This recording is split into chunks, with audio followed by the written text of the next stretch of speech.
Hi and welcome back. So in this video we're going to pretend that you want to buy this chair, and this is in fact going to be a big part of the app we're going to be building in this section. It's going to be a very simple app that is simply going to get the price of the chair and then be able to tell you whether you should buy it or not depending on the price of it. So this part of telling you whether to buy or not depending on the price is something we looked at in the last section. So really the only difference now is that instead of depending on the user to tell us something, we're going to get it from the internet. Now, we've just made a request to google.com and we've been able to get the entire code of the page. So now surely we can do the same with this page. And indeed, if you right click on the page and go to Inspect Element, you'll be able to get the entire code of the page shown here. And when we make a GET request, this is what we're going to be getting back.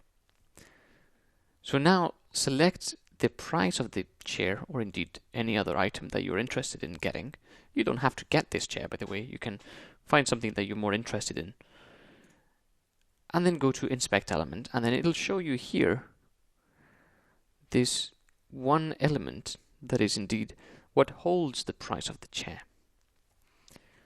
Here you can see the £115.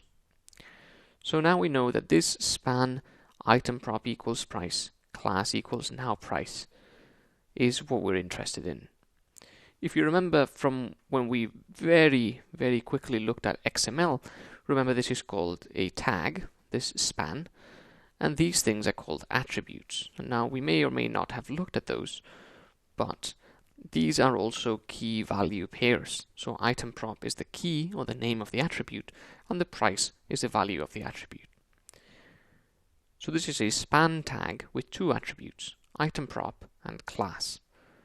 And then item prop has the value price and class has the value now price. This is enough so that we can search for this specific tag and find out the price after we make our GET request. The first thing to do, however, is to make sure that we remember what this is so that we can look for it later on.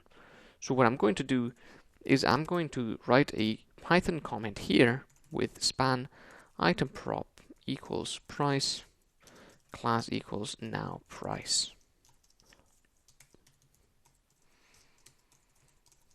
Like so. So now I remember this is what we're looking for, and we can close the page and focus on writing the code. So that's what we're going to be doing in the very next video. But first, let's get the link and put it here instead. And I don't think we need that.